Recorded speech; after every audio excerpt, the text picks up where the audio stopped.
everybody. Hello. Please wave. Hello, everybody. How are you doing?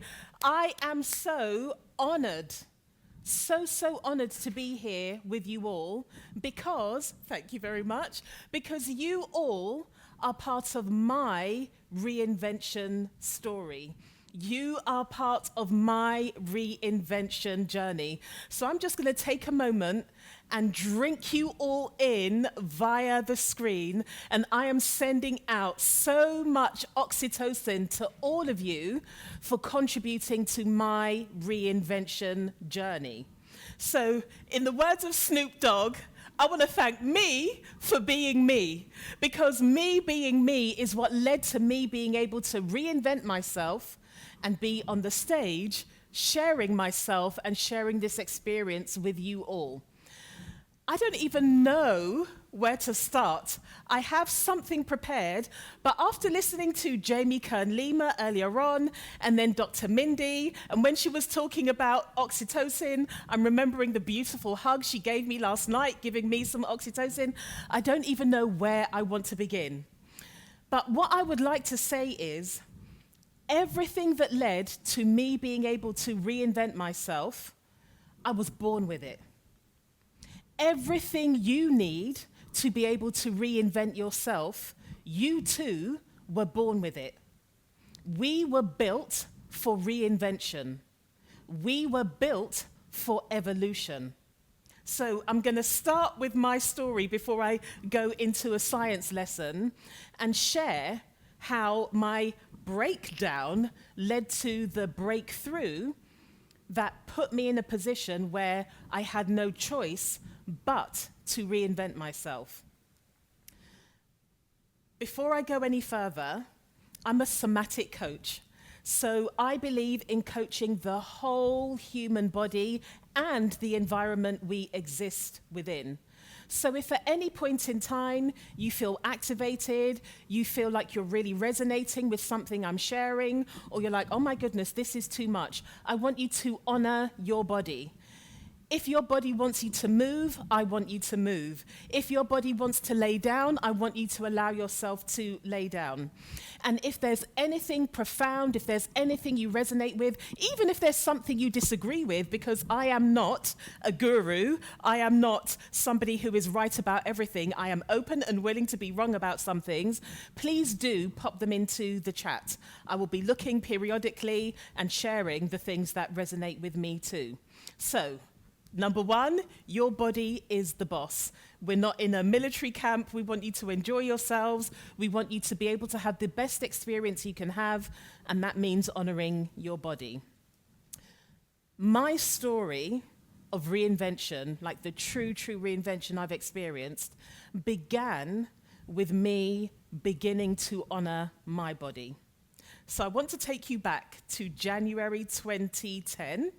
And I know that it was January 2010 because my daughter had just turned 3 years old. I was a child protection social worker. I was working with people who had intergenerational difficulties, and I was the person who was effectively, to a lesser or greater degree, playing God. I was sharing information with courts for them to make decisions about whether or not children could remain in the care of their families. So it was a very, very heavy job at times, and I had a lot of responsibility. I had just got promoted. I'm a very ambitious person. I wanted to climb up the ranks. I had just got promoted, and a few months prior to that, my daughter had just started nursery full-time, and she hated it. She couldn't stand it. And I would go to pick her up after nursery, and there was a glass window in the room that she used to be in. There was a glass window, and I would go and I would see her face pressed up against that door, waiting for me to come and pick her up. She could not wait to come home. So I was in my boss's office having supervision, and she looked at me. She said, "Tammy, you don't seem to be your normal cheery self. What's going on?" And immediately tears started rolling down my face. I was working far too much. I was overworked. I was overwhelmed. I was over everything. I was overstretched. And my body, I had all of these sensations, I had all of these feelings that felt terrifying, to be perfectly honest. I didn't know what was going on. I just knew I didn't feel like myself. Kim, thank you so much. It was heartbreaking. It was heartbreaking. If anybody resonates, if any of you have children and you resonate with going to pick them up from nursery or them just not really liking daycare, please do put that into the chat, because it is an experience that is so common. And of course, I made it a me issue. I want to say I had so much guilt, but actually it wasn't guilt. I had so much shame. I felt like I was making my 3-year-old child work full-time just like me. I thought it was really, do you know what? I was going to say I thought it was really unfair. I didn't think it was really unfair. It felt cruel. It felt like I was underparenting my daughter to put food on the table, to provide us with accommodation, and also to buy the nice things we enjoyed in life, like bouncy balls, those cheap, trashy toys you see in corner stores, and things like going on holiday. I didn't know there was another way. I grew up seeing a long line of women who work too much. And that working too much yielded great results. Okay? I saw women upon women in my family, in my community, working really, really hard, but never being able to truly enjoy the fruits of their labor. I saw women working really hard, killing it in the professional sphere, and then coming home, conforming to traditional gender roles, having to leave all of that power and prowess at the door, and then be the little wife at home. Do all of the caring, all of the emotional, all of the domestic labor, leaving no room for themselves. So the message I internalized is that success leads to martyrdom. That success means you are depleted. That success equals sacrifice. I saw one person who I'm going to tell you about in a minute. I didn't see anybody whose success was satisfactory. I just saw women depleted, left with the dregs of their lives. But whilst they were left with the dregs, I saw them moving off. In the UK, we call them council estates. In America, I believe they're called projects. I saw women working really hard and their family moving from council estates or projects into mortgaged houses in nicer areas. I saw people's cars getting nicer. I saw people like my family, my parents are immigrants. I saw them traveling and going on holiday, not to go back home to sort out land or property drama. They were going to Europe on holiday for a break. They didn't have to pack barrels and send things back home for relatives. They were going for pure enjoyment. So I saw that our success enables us to access these wonderful things, but we can't really enjoy them. And that's what I was perpetuating over and over and over again. So in my boss's office on that day, I sat down and I thought, my life isn't mine. My life belongs to the endless deadlines. My life belongs to the children I was supporting. My life belongs to all of the things I needed to do to keep running my household. My life didn't belong to me. And I knew that if my life didn't belong to me, it meant that my life didn't truly belong to my child either. Like I saw my mum and women in our community being left with the dregs of their lives, not only was I being left with the dregs of my life, I felt like I was giving my daughter the dregs. She wouldn't have said that. She wouldn't have said that was her experience, but on the inside, that's what I felt like. And those were the tears that were rolling down my face in my boss's office. And in that moment in time, something just came over me, and I thought, Tamu, you have a choice. You do not have to continue down this path. You can actually do something about it. You're not a tree, you can move. And in that moment, I made a vow to myself. I made a vow that I wouldn't role model to my daughter what was role modeled to me. I made a vow that even if I couldn't do it for myself, that I would role model being vibrant, being alive, and being joyful for my daughter. I wanted to not necessarily break the chain, I wanted to heal the chain within my family, and I wanted my daughter to see that it is normal for success to support satisfaction. I wanted my daughter to see that it was normal to wake up feeling energized. I wanted my daughter to see me having the type of boundaries that enable me to live the life of my choosing. Joanne, it's almost like you wrote this with me because I'm going to talk about how we were chosen. For a moment, please, everybody in caps, like Joanne, to show us that you mean it, I want you to declare and write in this chat box that you were chosen. But we're going to write it like an affirmation because that is really powerful. Whatever comes after I am is a powerful declaration. Thank you. Laurie, it's not that you are chosen. I am chosen. I want to see this chat full. I am chosen. I am chosen. I am chosen. I want you to say out loud right now, I am chosen. I am chosen. Thank you so much. I am chosen. You were chosen, right? There is no debate, there is no question, you were chosen. And I'm gonna share why after. And even though what I'm gonna share is a little bit theoretical, I am sharing it as a fact because it is a fact, and I want you to know this. But before I go there, when I was sitting in my office and I made that vow to myself, I remembered my auntie. I have an auntie called Aminata. She was and is a boss.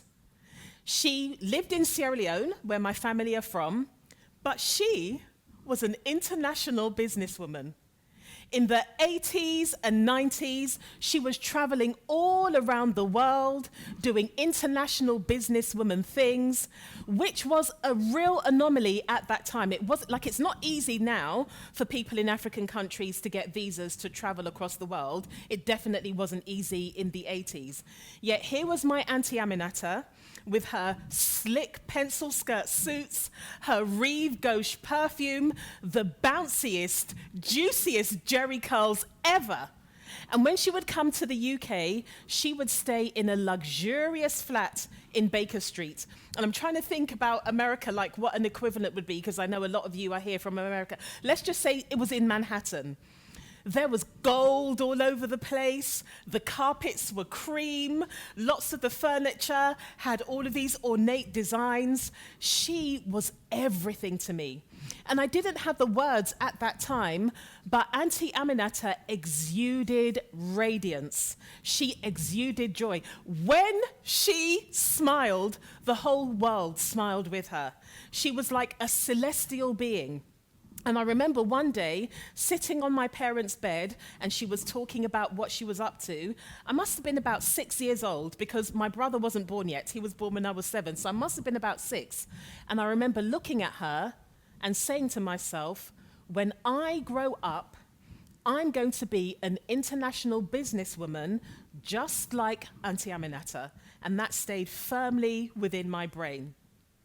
Firmly within my brain.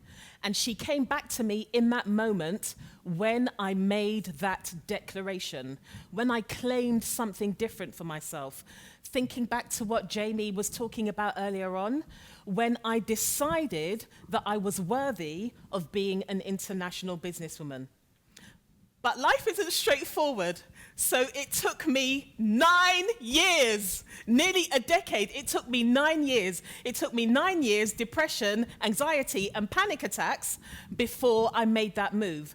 And that depression, that anxiety, those panic attacks, they were a gift because I wasn't listening. And my biology said, I am going to put so much pressure onto you that you are going to have to make this change that you need to make. I was walking to court one day in my slick pencil skirt suit, and my knees felt like they were giving way. I forgot how to walk. I knew how to inhale. I forgot how to exhale. I had my hair in a really nice short haircut. My hair is natural. So as I started to get hotter and hotter and started to sweat even more, my roots started to shrink. And I thought, oh my goodness, I'm going to go to court looking like a mess. And I thought I was going to die. I thought, should I call an ambulance? And I thought, no, this is ridiculous. You're not about to die.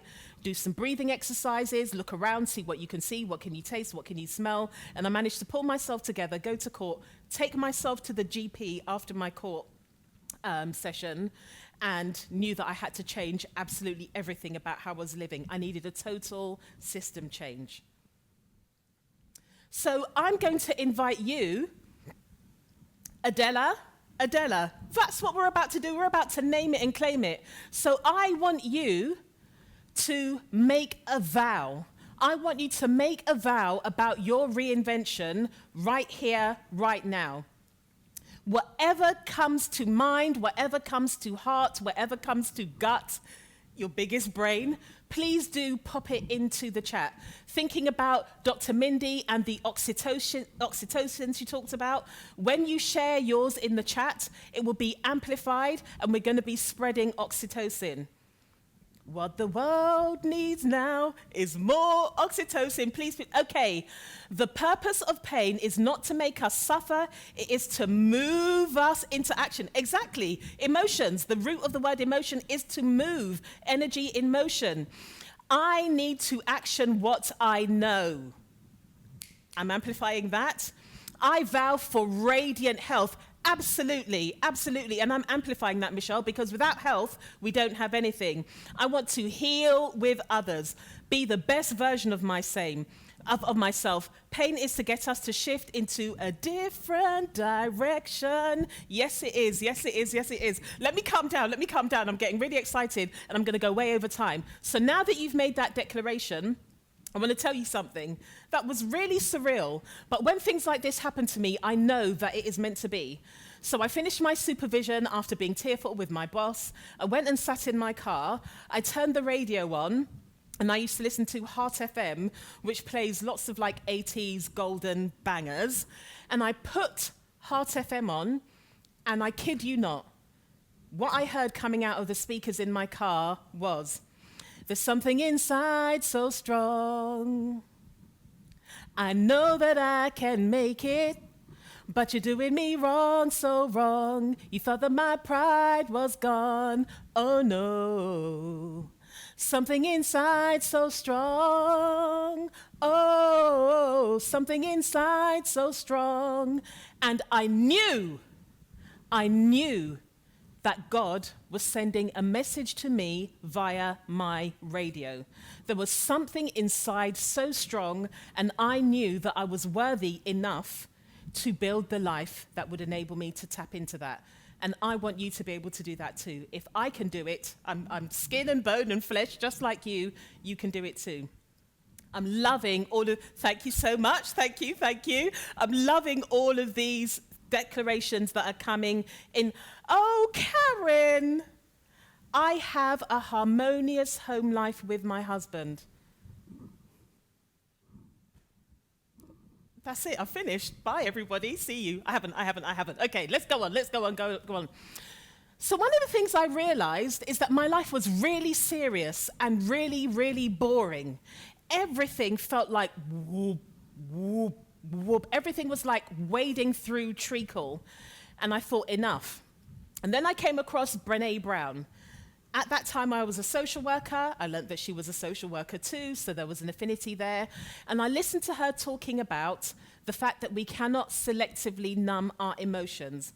If we numb pain, we numb joy too. We cannot be selective about what we're numbing.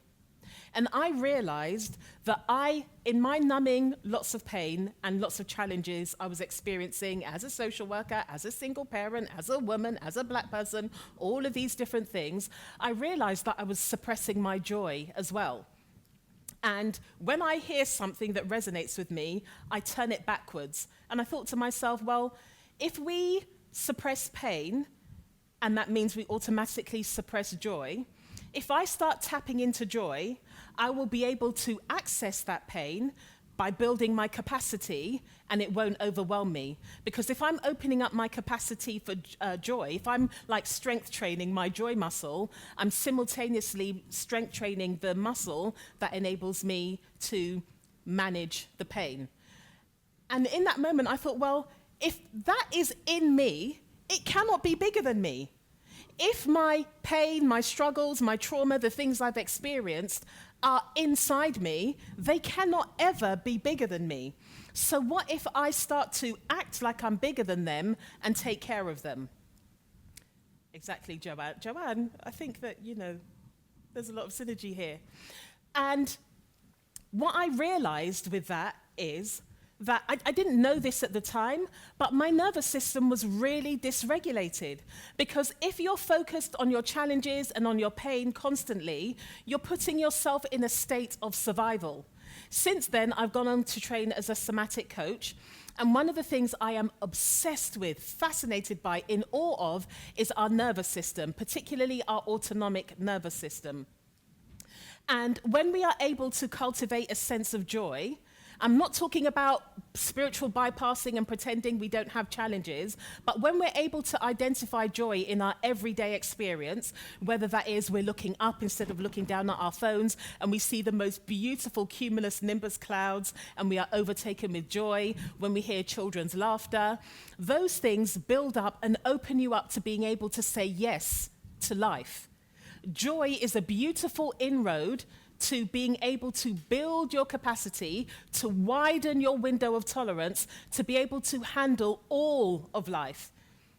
So we're not wincing and turning away from the things that make us feel uncomfortable, from the conditioning we've had that makes us ashamed to be ourselves. We're able to turn towards it.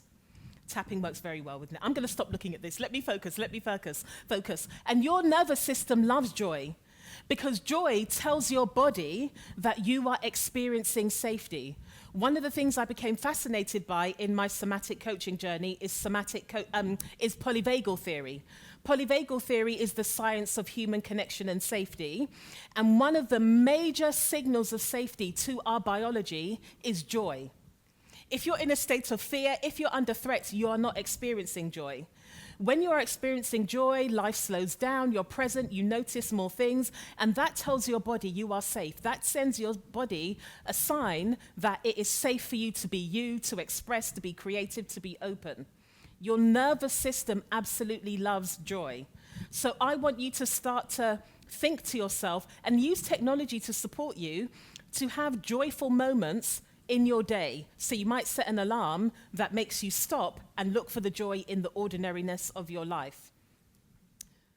So before I move on to the next phase, laughter is the best medicine, I would like you to put in the chat one thing that about you, not about anything else, one thing about you that gives you joy. Please do share in the chat something about you that gives you joy. My sense of humor, oh my gosh, I spend so much time laughing at my own jokes. I really annoy my friends. Playing drums, playing basketball. I'm going to invite you to something more intrinsic, something that comes from within you as opposed to an action you do. Your laugh, your resourcefulness, cuddling with the cats. I invite you to go deeper. Something about you that gives you a sense of joy. There we go. My service heart, my curiosity, watching my plans grow.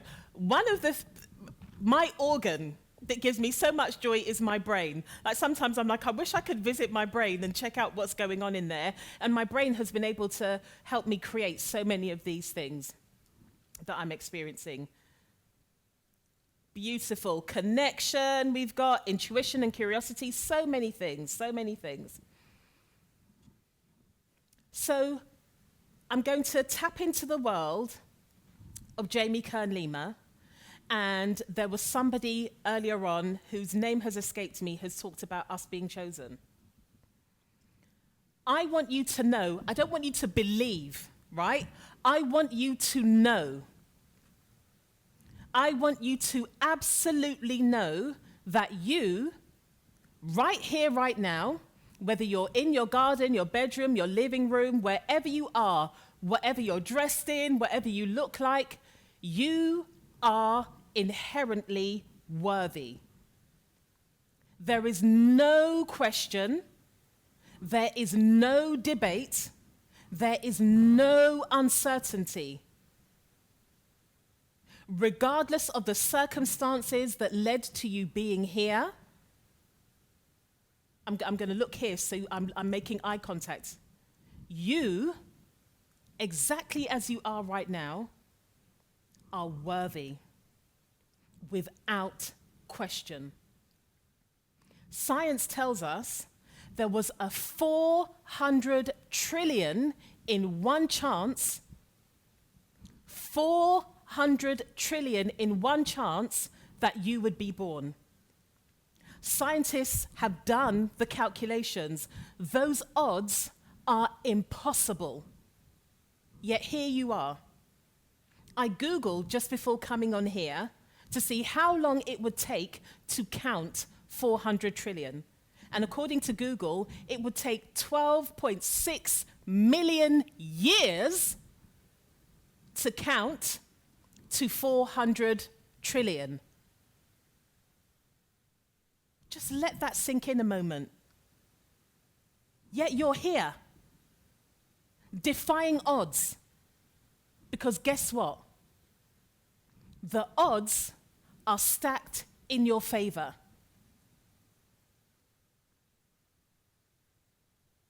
I don't care what you believe or don't believe, I'm telling you this as a fact.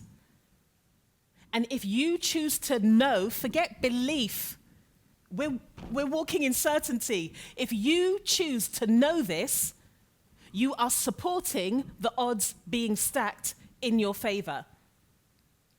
The odds being stacked in my favor, and me knowing this for sure, is what led me to being the person I have been, to show up in the world in a way where an agent approached me and said, Tamu, you talk about such great things. Have you thought about writing a book? Well, of course I have. It's my destiny. It's my dharma. I know I'm supposed to.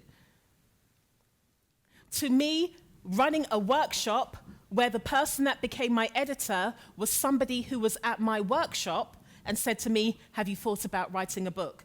Yeah, of course I have. It's my destiny. I'm supposed to. The odds are stacked in my favor.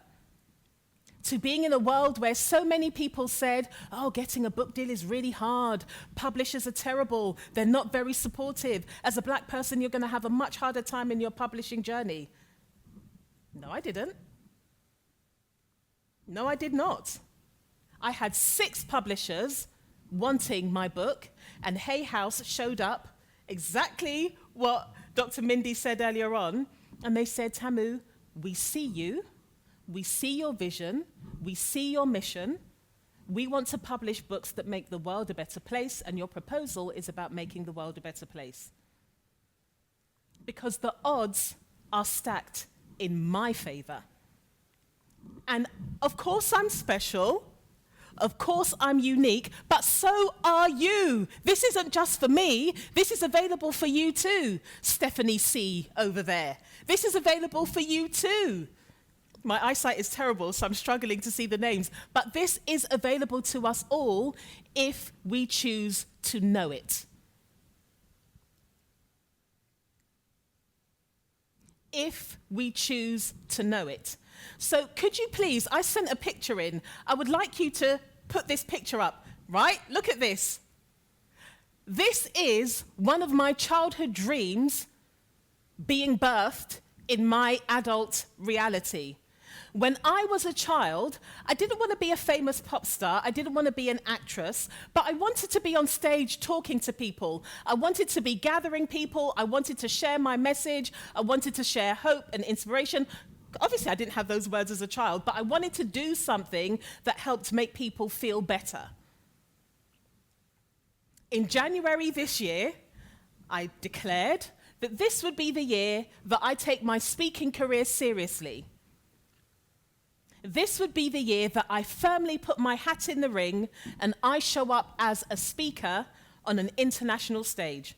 So I Googled, I saw a picture of Tony Robbins standing in front of all of these screens. I rubbed out Tony Robbins and I stuck myself there, making myself a little vision board, and here I am. Why am I here? Because the odds are stacked in my favor. Please put in the chat right now, the odds are stacked in my favor.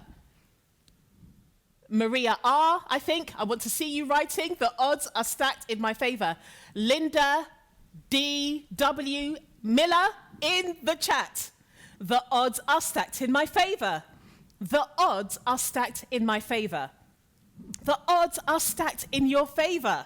So I want you to cast your mind back to a vision you had for yourself as a child and pop it into the chat. The odds are stacked in my favor. The odds are stacked in my favor. Share, share, share. Let's get this oxytocin up. And if you want to do the slide or whatever this is with me, you are welcome to do so. Author, writer. You're in the right place, Pamela. I am sending author, writer vibes. Writer. Sidebar, please do check out Hay House because they run writing courses, they have competitions, and somebody who is one of my Hay House buddies, she entered the Hay House writing competition, and her book, The Psychic Psychologist, has been published this year too. Teacher, coach. I want you to think, how can I start to bring these childhood dreams into my reality? What action can I start to take? What action can I start to take? What do I need to do? What do I need to embody to bring this into my life? What do I do when I wake up first thing in the morning, right through to going to bed at night, that helps me embody being somebody that helps heal people, being a death doula? Start to take that action now. You can do that in little ways. One of the things I did to fulfill my destiny as a writer, I was writing long posts on Instagram years ago. And I would have friends that would say, you're always writing long posts on Instagram. You write so much. Nobody's got time to read all of that. My agent had time to read it. My publisher had time to read it. The other publishers that were offering me book deals had time to read it. Exactly, exactly. So I want you to start to embody that now. Okay. I also want you to start to prioritize joyful activities in your life and moments of joy right now. I want you to do it from today. We think that in order to reinvent ourselves, we have to go on a retreat. We need to do thousands of courses. All of those things are wonderful and helpful, but the things we do day by day, moment by moment, is what shapes us. We live in the micro, and the things we do day by day have a compounding effect. The beliefs that were put on us, the limitations from other people, and all of those things, it didn't happen overnight. It happened day by day, over and over and over again. And we get a chance to reprogram that by choosing to prioritize joy, by choosing to make time for joyful activities. It has a compounding effect. When I first started mine, I had an alarm that went off on my phone 3 times a day, and I would do 2 minutes of seeking joy in my environment. And it stacked up. 2 minutes, 3 times a day is 6 minutes. Times that by a week, times that by a month, that is a compounding number of minutes that you didn't have before. And when you do that, you cultivate trust with your nervous system because you are affirming who you are, not who you've been conditioned to be. You are giving yourself a moment of care, of tenderness, of affirmation, which helps build trust, that helps you regulate your nervous system. It is profound. Dr. Mindy talked about this earlier on. She talked about the power of connection. As human beings, we are designed to be in relationship to others. We're the most relational beings on this planet. We're not designed to do all of this alone, in secret, in a silo. So one of the things I did was I went out and I made new friends. There was nothing wrong with my old friends. I love them dearly. They hold me down. I could knock on one of their doors and say, I'm really tired and I'm hungry. They'd say, get in bed, I'd make you some soup. But they've known me, all of those different versions of me. It was very hard to connect with them from where I was and where I was going to because I wasn't even sure myself. So I used social media to connect with people, and I messaged. We've been chatting in the comments for a long time. I really like the way you talk about this or that or the other. Would you be my friend?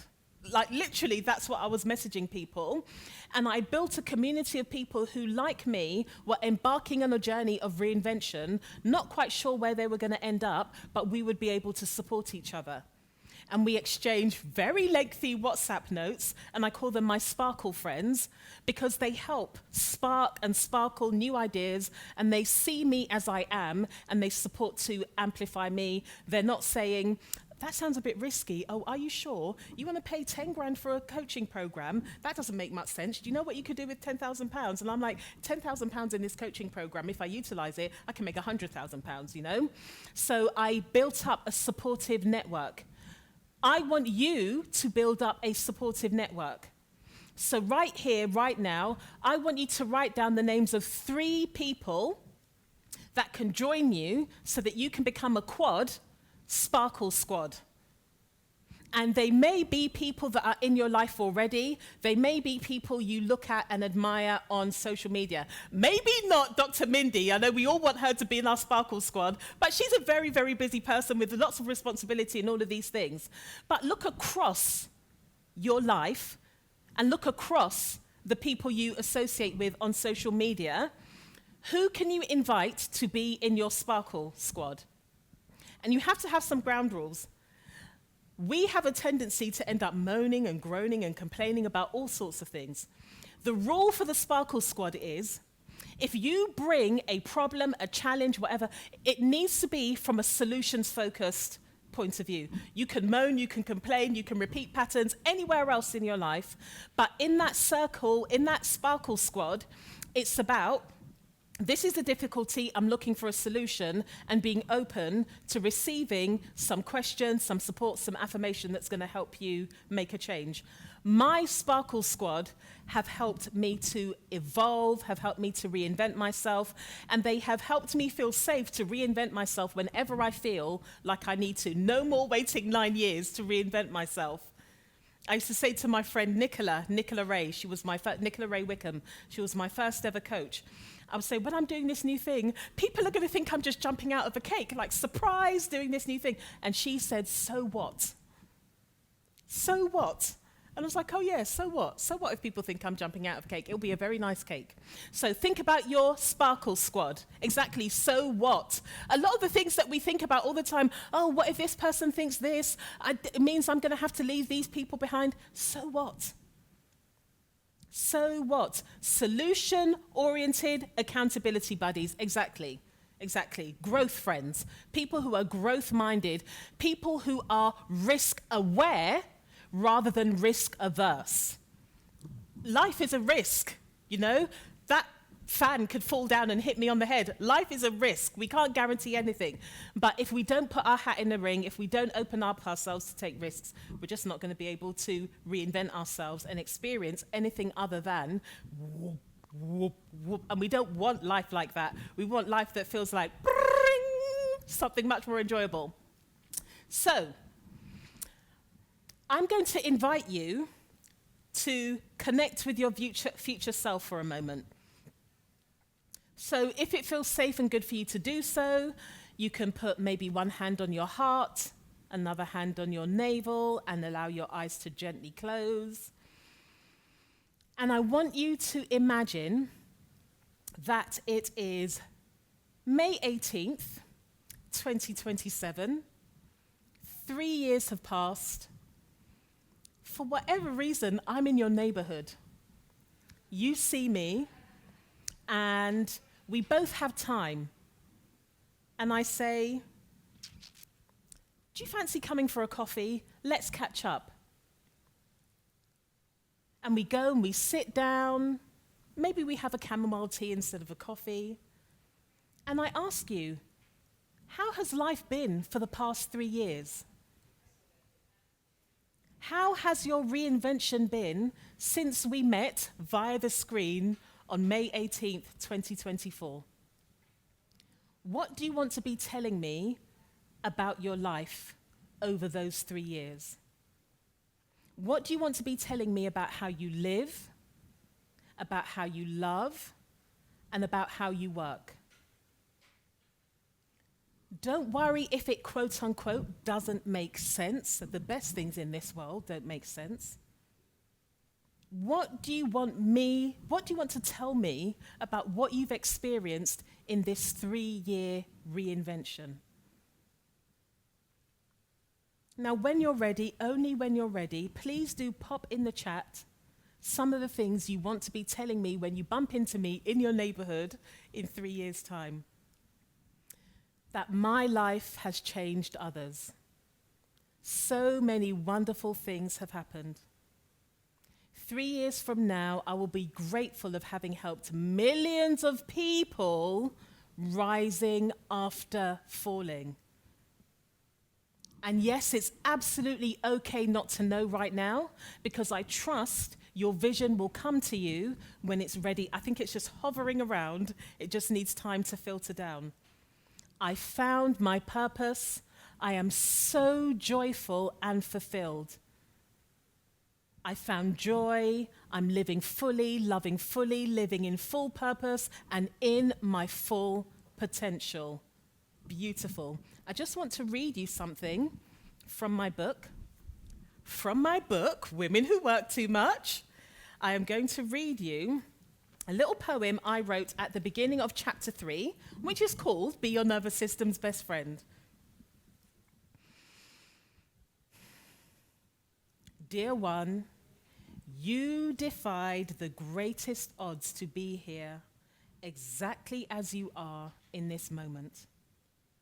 Out of 400 trillion options, your biology and the divine chose you. The number of ancestors that came together for your creation is unfathomable. You are a miracle.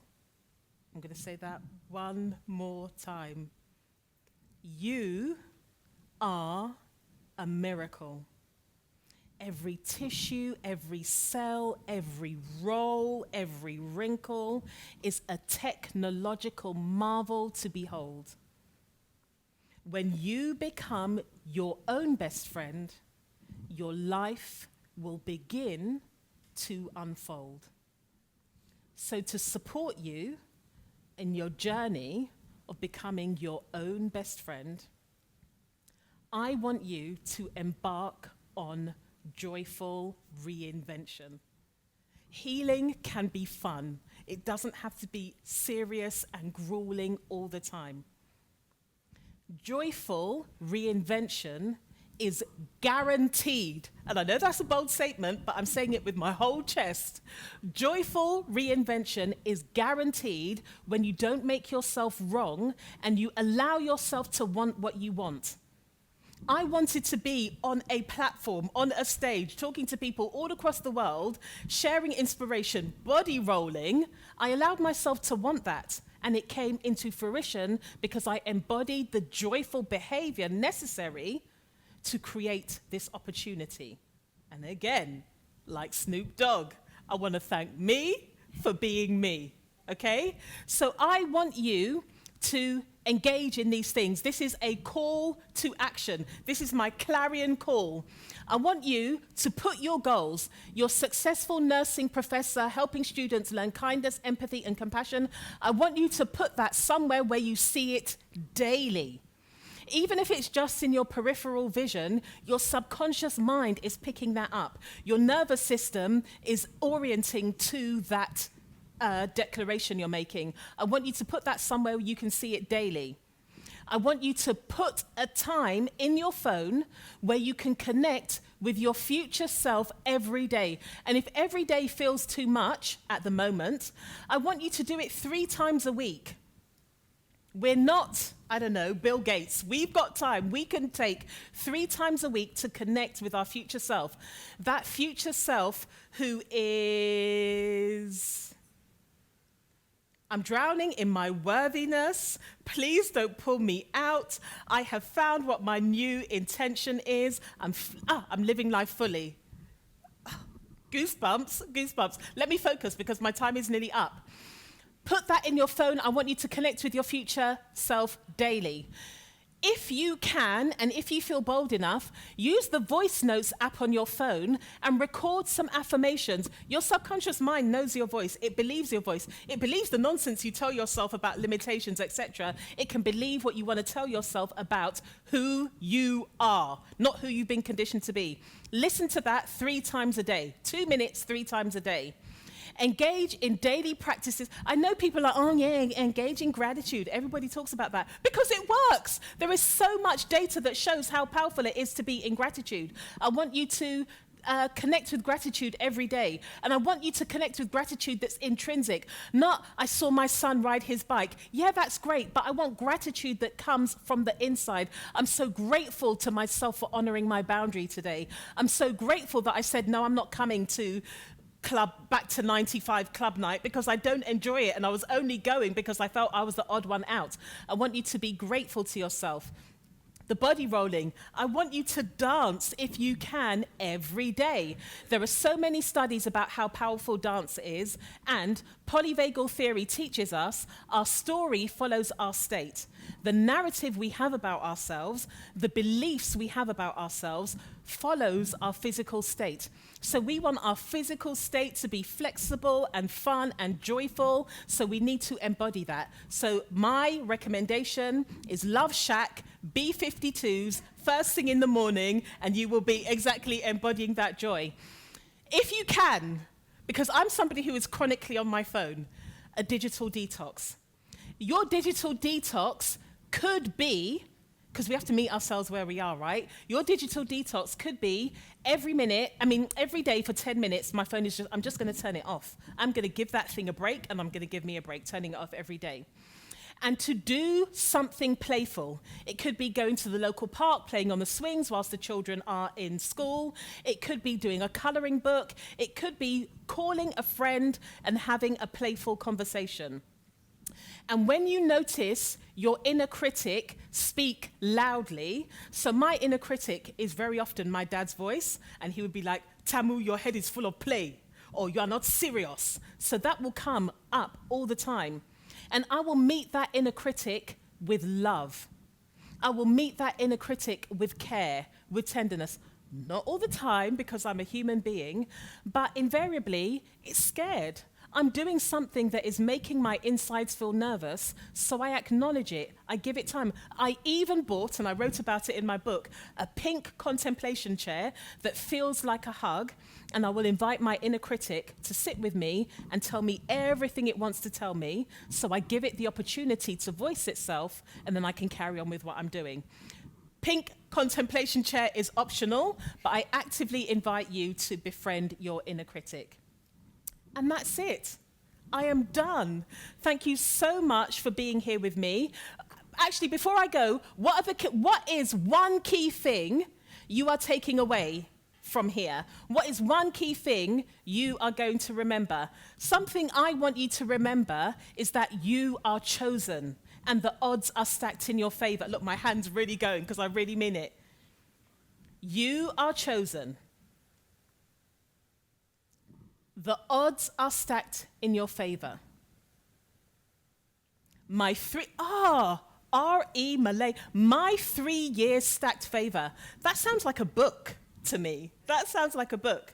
But yeah, I'm going to go now because I will stay here and I'll be reading all the comments and I'll be doing all of these things. But I want to thank you so much from the top of my heart, not the bottom of my heart, from the top of my heart, for being part of my reinvention journey. I'm just going to take a mental photo of all of you so that I can carry you with me, not just for today, for the rest of my life.